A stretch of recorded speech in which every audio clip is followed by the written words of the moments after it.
Hello students and welcome back to आपके अपने channel Nitesh Tiwari E learning में। आज हम बात करने वाले हैं आपका passing criteria for the class आपका 11th एंड क्लास 9th। जो भी बच्चे क्लास 9th के हैं, क्लास 11th के, उनके लिए पासिंग क्राइटेरिया बिल्कुल सेम रहने वाला है। अगर आप चैनल पर नए हो, चैनल को सब्सक्राइब कर लो, बेल आइकन को जरूर दबा दो।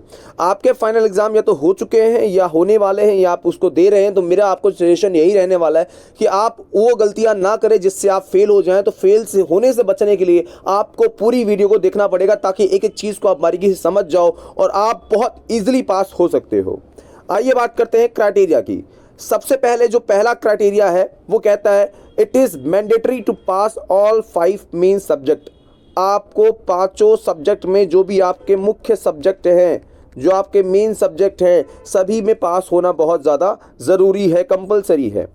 दूसरा, it is mandatory to score minimum 25% marks the annual examination. आपको कम से कम जो आपका एनुअल एग्ज़ाम है, फाइनल एग्ज़ाम होता है, आपको 25% जो मार्क्स है वो लाना ही पड़ेगा। मतलब 80 में से एटलीस्ट आपके 20 होने ही चाहिए, 70 में से आपके 18 और 60 में से 15 आपके होने चाहिए और 50 में से आपका 13 होने ही चाहिए। इतने मार्क्स तो चाहिए ताकि आप पास हो पाओ।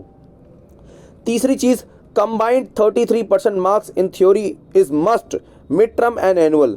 आपको जो आपका एनुअल एग्जाम, जो फाइनल एग्जाम चल रहा है या हो चुका है, उसमें और जो मिड टर्म का एग्जाम आपका हुआ था, दोनों को मिलाकर थ्योरी में सिर्फ थ्योरी में आपको 33% लाना है ताकि आप वहां से पास हो जाओ। इसमें प्रैक्टिकल इंक्लूड नहीं होगा, प्रैक्टिकल में अलग से मार्क्स लाना जरूरी है। उसके बाद देखिए, फोर्थ क्राइटेरिया कहता है अ स्टूडेंट मस्ट स्कोर 27 आपका परसेंट, जो 27 नंबर जो आपका है आउट ऑफ 80 में से, 23 70 में से, 20 आपके 60 में से, और ये आपको थ्योरी में लाना है कम से कम मिड टर्म में और फिर आपको एनुअल एग्जामिनेशन में, ताकि आपका वो 33% जो एक मार्क्स है उसको कंप्लीट कर दे। तो आपको बहुत ज़रूरी है कि आप 100 में से कम 33% जो थ्योरी के मार्क्स है वो आप ले आओ।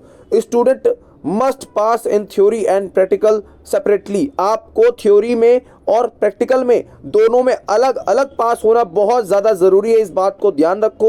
अगर आप एक में पास हो, मतलब थ्योरी में और प्रैक्टिकल में फेल हो, तो आप फेल ही रहोगे। ये चीज़ें आपको समझनी पड़ेंगी।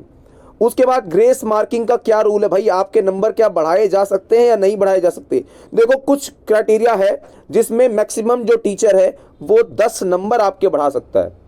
इन एग्जामिनेशन जो टीचर आपका है वो आपको 33 तक पहुंचाने के लिए 10 नंबर का इस्तेमाल कर सकता है, लेकिन 10 नंबर ही कर सकता है पांचों सब्जेक्ट के लिए। एक एक सब्जेक्ट में 10 नहीं होगा, ओवरऑल केवल 10 नंबर ही यूज होंगे। अब वो 10 नंबर हो सकता है, एक सब्जेक्ट है तो 2 सब्जेक्ट है, 2 ही में लगे या एक में ही लगे, सब में नहीं लगेगा, पहले बता रहा हूं मैं, क्योंकि 10 नंबर बहुत कम है, तो सब में कैसे पास हो जाओगे?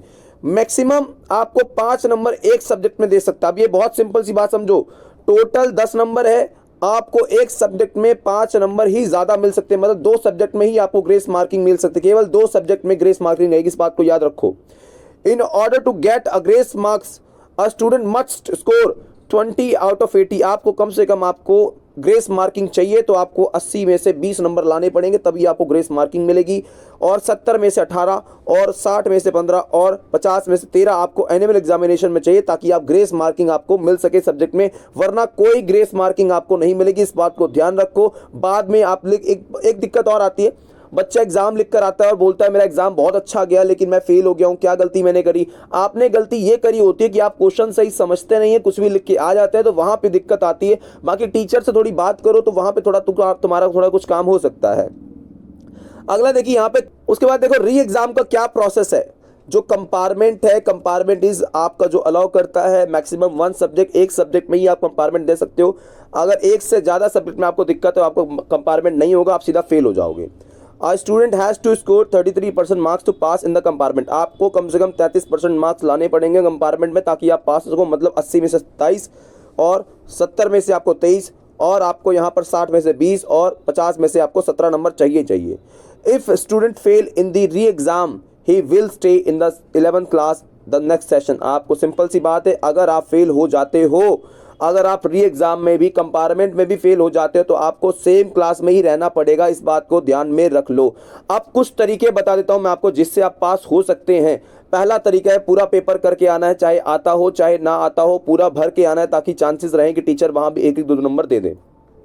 दूसरा तरीका ये होता है कि आपने टीचर से बहस नहीं करनी। जो नए बच्चे भी अब आएंगे इस वीडियो को देख रहे होंगे, मैं आपको यही सजेशन दूंगा, टीचर से बहस नहीं करनी, क्योंकि टीचर हो सकता है फिर पर्सनल वो उस चीज़ को ले ले और आपको सीधा फेल ही कर दे। तीसरी चीज जो आपको करनी होती है वो आपको कोशिश करनी है कि प्रैक्टिकल में कुछ भी करके मार्क्स आपको जो है सारी फाइल वाइल सब कुछ जमा करवा देनी है। थ्योरी में आपको अच्छे से लिख कर आना है ताकि आप फेल हो ही ना। और चौथी चीज जो मैं आपको बताऊंगा बहुत ज्यादा जरूरी है, आप एग्जाम दे रहे हो, आप जितना हो सके उतना साफ लिखने की कोशिश करो, उतना सही लिखने की कोशिश करो और अपने क्वेश्चन को बार बार पढ़ो ताकि आंसर को आप अच्छा दे पाओ। बाकी ये सारी चीजें अगर आप फॉलो करते हैं, चीजों को मानते हैं, तो भाई आप पास हो जाएंगे। पास नहीं भी होते हैं तो मैं आपको एक सजेशन यही दूंगा कि नेक्स्ट अगर आपका सेमेस्टर चलता है या कोई भी समस्या आती है, वहां पर आप थोड़ा सा और मेहनत कर सकते हैं। जिंदगी यहाँ खत्म नहीं होती है, आप मेहनत करके बहुत आगे जा सकते हैं। तो इसी साथ दोस्तों, अगर आप चैनल पर नए हो, चैनल को सब्सक्राइब कर लो, बेल आइकन को जरूर दबा दो। तो इसी साथ दोस्तों, जय हिंद, आपका जय भारत। मिलते हैं आपको नेक्स्ट वीडियो में, तब तक के लिए अलविदा।